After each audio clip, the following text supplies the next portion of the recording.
Praise the lord.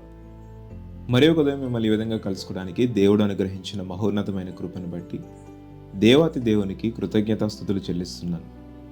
Daily bread అనే ఈ శీర్షికను వీక్షిస్తున్న ప్రతి ఒక్కరికి యేసుక్రీస్తు ప్రభువారి పేరిట శుభాలు తెలియపరుస్తున్నాను. ఈరోజు వాగ్దానాంశముగా యెషయా గ్రంథం 65వ అధ్యాయం 2వ వచనం. లోబడనొల్లని ప్రజల వైపు దినమంతయు నా చేతులు చాపుచున్నాను.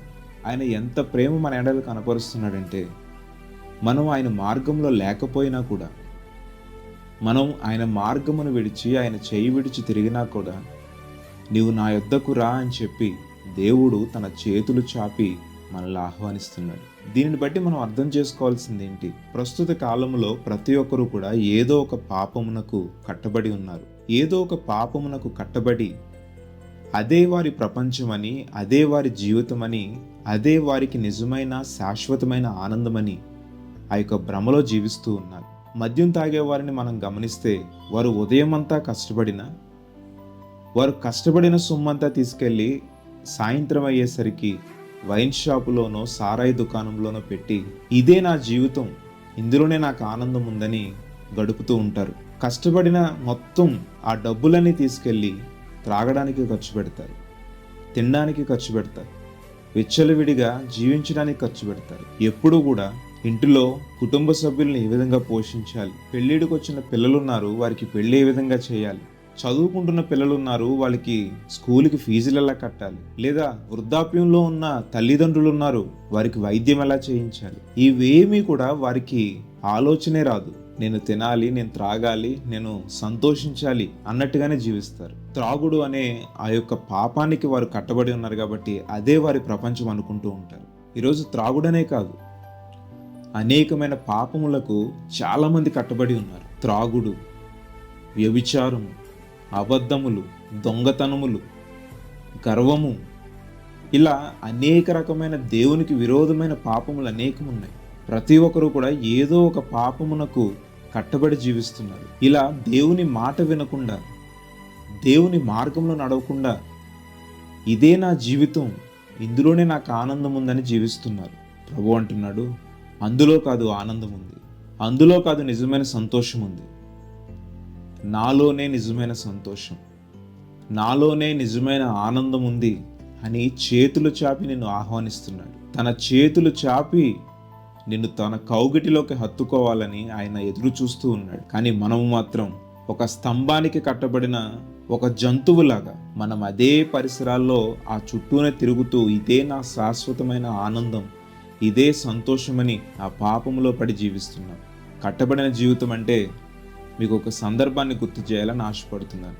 ఒక ఇద్దరు స్నేహితులట సినిమా చూసి ఎంజాయ్ చేసి వద్దామని పడవ వేసుకుని నది దాటి ఆ నది అవతల ఉన్న పట్టణంలోకి వెళ్ళి ఆ రోజంతా సినిమాలు చూసి, సినిమా అయిపోయిన తర్వాత ఫుల్గా త్రాగి ఇంకా ఇంటికి వెళ్ళిపోదాం, ఈ రోజు అయిపోయిందని మరలా నది దగ్గరికి వచ్చారట. ఉదయాన్నే వేసుకెళ్ళిన పడవ ఉంది కదా, మళ్ళీ అదే పడవలో నది యువతలకు వచ్చేద్దాం, యువతల ఒడ్డుకు వచ్చేద్దామని ఆ మొదటి వాడు రెండో వాడితో అన్నాడట, అరే నేను చాలా అలసిపోయాను, కొంచెం నువ్వే తెడ్డేసి నది అవతలకి తీసుకునెళ్ళు, నేను కొంచెం పడుకుంటాను అన్నాడట. రెండో వాడు అన్నాడట, సరేరా నువ్వు పడుకో, నేను తెడ్డు వేసి నది అవతలకి మనం వెళ్ళిపోదాం, వెళ్ళగానే లేపుతాను అన్నాడట. సరే, ఈ రెండో వాడు తెడ్డు వేయడం ప్రారంభించాడు. వేసి వెళ్తున్నారని ఇంచుమించు 2-3 గంటలు అవుతుంది కానీ అవతల ఒడ్డు కనబడట్లేదట. రెండో వాడికి మెలకు వచ్చింది, ఏంట్రా ఇంతసేపు అయింది ఇంకా ఒడ్డు రాలేదు, సరే నువ్వు పడుకో, ఇప్పటివరకు నువ్వు అలసిపోయావు కదా, తెడ్డు నేను వేస్తానులే అని రెండో వాడిని పడుకోమని ఈ లేచిన మొదటివాడు తెడ్డు వేయడం ప్రారంభించాడట.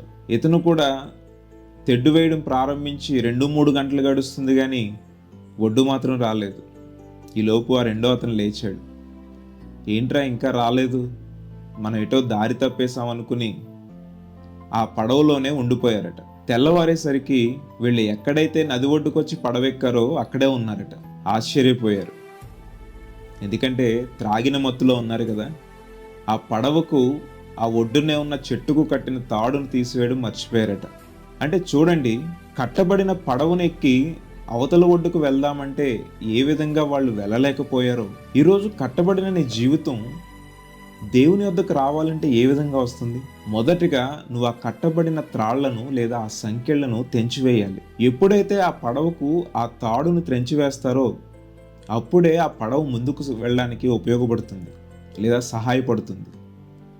ఈరోజు ఆ పాపంలో కట్టబడిన నీ జీవితం దేవుని వద్దకు రావాలంటే ఏ విధంగా వస్తుంది? పాపాన్ని నీ జీవితంలో ఉంచుకుని నేను దేవుని మార్గంలో ఉండాలి అని అంటే ఏ విధంగా కుదురుతుంది?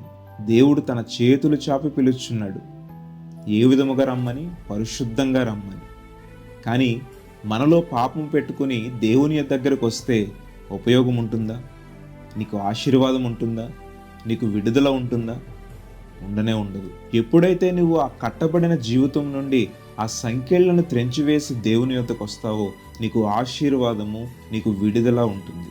ప్రియ సహోదరి సహోదరుడా, ఎప్పుడైతే నువ్వు కట్టబడిన స్థితి నుండి విడవబడిన స్థితికి వస్తావో దేవుడు నిన్ను బహుగా ఆశీర్వదిస్తాడు. ఎప్పుడైతే నీలో ఉన్న పాపమును నీవు కడిగి వేసుకుంటావో అప్పుడే దేవుడు నీ హృదయంలోకి వస్తాడు. ఈరోజు తన 2 చేతులు చాపి ప్రభు పిలుస్తున్నాడు తన చెంతకు రమ్మని.